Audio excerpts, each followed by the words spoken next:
16 желтоқсан ата-бабамыздың арманы орындалып, жасампаздығымызды жаңа белеске көтерген тәуелсіздік күні. 1991 жылы КСР ыдырап, одақтың құрамындағы елдер өз алдарына жеке мемлекет болып жатты. Соларының қатарында Қазақстан да болды. 1991 жылы 16 желтоқсанда Қазақстанның жоғарғы кеңесі тәуелсіздік пен мемлекеттің егемендігі туралы заңды қабылдады. Бұл заң 1990 жылы 25 қазанда қабылданған Қазақстанның егемендігі туралы декларациямен бірге қазақ елінің елдігін нығайта түсті.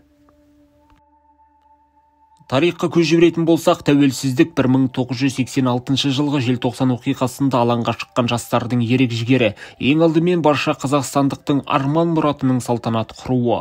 Патша дәуірінде де, кеңес одағы кезінде де тәуелсіздікке деген ұмтылыс халықтың едәуір бөлігінде қалыптасты.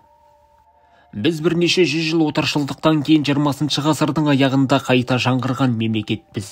Тәуелсіздік бұл азап пен төзімнің, халықтың сан ғасырлар бойы еркіндікті аңсаған шыдамының өтеуі.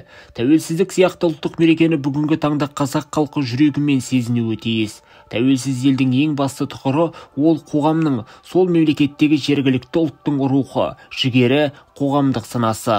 Басты байлық жай ұлттық мүдде емес, азаматтардың мүддесі мен қажеттілігі. Жаңа әлемдегі жаңа Қазақстанның бүгінгі құдіретті күші ел бірлігінде жатыр.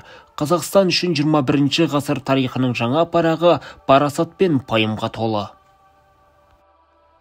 Қазақстан тәуелсіздік алғалы бері талай байрақты бәсекеде мерейі үстем болып, әлемдегі алпауыт мемлекеттердің алдында өзін-өзі мойындата білген мемлекет.